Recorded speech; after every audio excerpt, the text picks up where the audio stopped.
Hi friends, welcome to Shruti story world.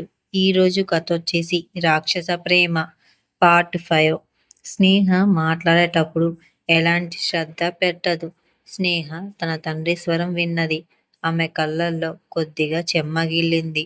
గుండెల్లో ఒక వింతైన బరువు ఆవరించింది. కానీ నాన్న, మనం ఇది చెయ్యలేము, అంతా నాశనం అయిపోతుంది. ఆ తరువాత నేను కోరుకున్నా కూడా ఆయన్ని బలవంతం చెయ్యలేను. అలా చెబుతుండగా స్నేహ గొంతు మెల్లగా ఉన్న బాధతో నిండి ఉంది. శంకర్ ఒక దీర్ఘశ్వాస తీసుకున్నాడు. తల్లి, మనం అనుకున్నట్లే అంతా జరుగుతుంది. చింతించకు. ఏది అంత సులభంగా చెడిపోదు. ముఖ్యంగా నువ్వు దాన్ని సరిచెయ్యాలని పట్టుబట్టినప్పుడు బలంగా ఉండాలి అని చెప్తాడు. కానీ స్నేహ ఆ మాటలకి మళ్ళీ ఏడవడం మొదలుపెట్టింది. కానీ నానా అని చెప్పేసరికి శంకర్ గొంతులో ఇప్పుడు కొంచెం కఠినత్వం కనిపించింది. చూడు, నిన్ను నువ్వు వదిలేస్తే అతన్ని ఎలా ఎదుర్కోగలవు? నువ్వు అతన్ని అర్థం చేసుకోవాలి, అతన్ని జయించాలి. కానీ నువ్వు అంత బలహీనంగా మారిపోతే అది సాధ్యం కాదు. ముందు కన్నీళ్లను తుడుచుకో అని చెప్పగా స్నేహ కన్నీళ్లను తుడుచుకుంటూ, నాన్న, నేను రేపు వస్తాను. రేపు ఫంక్షన్ ఆచారం కూడా ఉంది. నీలం ఆంటీ నన్ను వెళ్ళమన్నారు. కానీ విరాట్ని చూస్తుంటే నన్ను వెళ్ళనిచ్చేలా కనిపించడం లేదు అని చెప్తుంది. శంకర్ నవ్వుతూ, నా కూతురిని తన సొంత ఇంటికి రానివ్వకుండా వాళ్ళు ఎలా ఉండగలుగుతారు అని చెప్పాడు. అతని మాటలకు స్నేహ చిన్నగా నవ్వింది. నాన్న, మీరు చాలా సరదాగా ఉంటారు. మీరు ఎప్పుడు నా ఒత్తిడి అంతా పోగొడతారు. అందుకే నేను మీకు ముందుగా ప్రతిదీ చెబుతాను. ఆ మాట అనేసరికి శంకర్ గొంతు ప్రేమతో నిండిపోయింది. మరియు నా కూతురు ఎల్లప్పుడూ ఇలాగే నవ్వుతూ ఉండాలని నేను కోరుకుంటున్నాను అని చెప్తాడు. ఆ మాటలకి నేను గట్టిగా నవ్వుతూ, ఎవరు నవ్వుతున్నారా అని అందరూ భయపడతారు అని స్నేహ సరదాగా అంది. ఆ తరువాత కొద్దిసేపు నాన్న, స్నేహ గంభీరంగా మారి, అక్క గురించి ఏమైనా తెలిసిందా? ఆమె ఇప్పుడు ఎక్కడ ఉంది అని అడుగుతుంది. అప్పుడే ఆమెకు తలుపు దగ్గర అడుగుల చప్పుడు వినిపించింది. ఆ శబ్దానికి ఆమె అప్రమత్తమైంది.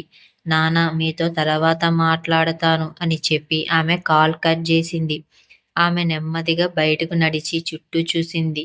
అక్కడ ఎవరూ లేరు. కానీ అప్పుడు హఠాత్తుగా వెళ్తున్న నీలం గమనించింది. ఆమె తన వైపు అలా చూడటం గమనించిన నీలం నవ్వి, ఏమైంది తల్లి? నీకు ఏమైనా కావాలా అని అడుగుతుంది. స్నేహ చిన్నగా నవ్వింది.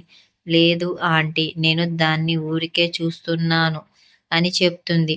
కానీ నీలం మనసులో ఆమె కళ్ళల్లో ఏదో వెతకడానికి ప్రయత్నిస్తుంది అని అనుకుంటుంది.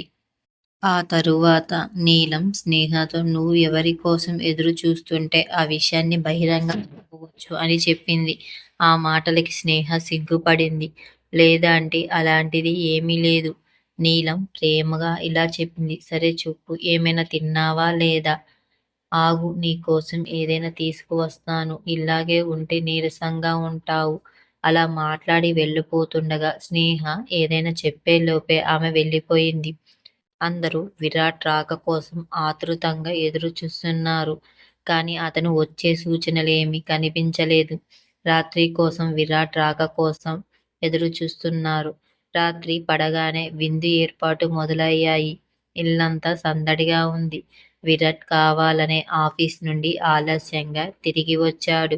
స్నేహ తన కోసమే ఎదురు చూస్తుందో లేదో చూడాలనుకున్నాడు. అతను తన గదిలోకి రాగానే తాను చూసిన దృశ్యం అతనికి ఆశ్చర్యానికి గురిచేసింది. స్నేహ అద్దం ముందు నిలబడి చీర కట్టుకోవటానికి ప్రయత్నించింది. ఆమె బ్లౌజ్ వేసుకుంది, కానీ దాని తాడు మూసుకోలేదు. ఆమె తనలో తాను గొణుక్కుంటూ, అది ఎంత సమస్య! ముందు ఈ చీర, దాని మీద ఈ ముడిపడదని దారం. అసలు ఈ రోజు విరాట్ గారు ఎందుకు ఆలస్యంగా రావాలి? మామూలు రోజుల్లో అయితే ఆయన సమయానికి వచ్చేవాడు. కానీ ఈరోజు ఆయన త్వరగా వస్తే ఆయన అహం తగ్గిపోతుంది. ఇప్పుడు నేను ఆయన్ని పిలవాలి కూడా. లేదంటే మళ్ళీ కోప్పడతారు.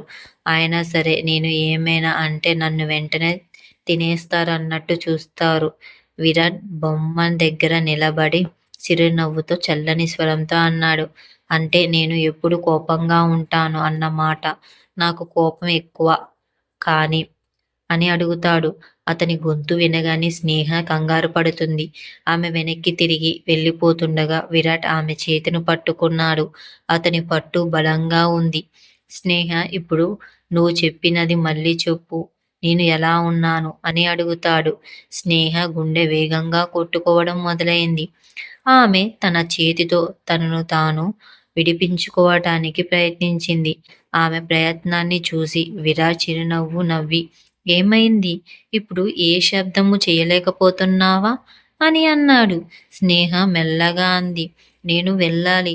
నువ్వు దయచేసి నన్ను వదిలేయ్ అని మాట్లాడటం ఉండగా విరాట్ ఆమె కళ్ళల్లోకి లోతుగా చూశాడు.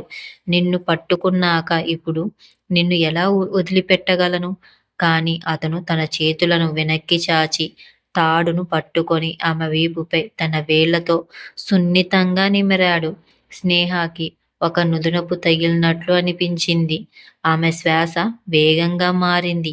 విరాట్ నెమ్మదిగా దారాన్ని కట్టి ఆ తర్వాత ఆమె వేళ్లు ఆడిస్తూ మీ భావాలను ఎందుకు దాస్తున్నావు అని అడిగాడు.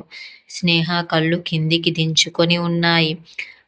ఆమె తేరుకొని దయచేసి నన్ను ఇప్పుడు వెళ్ళనివ్వండి. నేను సిద్ధం అవ్వాలి అని చెప్పింది. విరాట్ హఠాత్తుగా ఆమెను తన ఒడిలోకి తీసుకున్నాడు. మీరు సిద్ధం కావాల్సి వస్తే ఈరోజు నేను మీకు సహాయం చేస్తాను అని మాట్లాడుతూ ఉండగా స్నేహ కంగారుగా అతని మాటను మధ్యలోనే ఆపేసింది. లేదు నేను వెళ్ళాలి అని చెప్పటంతో విరాట్ కళ్ళల్లో కొంటెతనం కనిపించింది. అతను ఆమెను మెల్లగా మంచం మీద కూర్చోబెట్టి ఈరోజు నువ్వు నా కళ్ళల్లోకి చూస్తే చాలు అని చెప్తాడు. ఆ ఒక్క మాటకి స్నేహ గుండె వేగంగా కొట్టుకోవడం మొదలయ్యింది. ఆమె తన్ను తాను అదుపు చేసుకోగలుగుతుందా? లేదా విరాట్‌తో మరింత గాఢంగా ప్రేమలో పడుతుందా? వీళ్ళిద్దరి జీవితాల్లో తరువాత ఏం జరుగుతుందని మీరందరూ అనుకుంటున్నారు? ఇది తెలుసుకోవాలంటే నా ఛానల్‌ని వెంటనే సబ్స్క్రైబ్ చేసుకోండి ఫ్రెండ్స్. వీళ్ళిద్దరి రొమాంటిక్ క్షణం మీకు ఎలా నచ్చిందో కామెంట్‌లో తెలియజేయండి.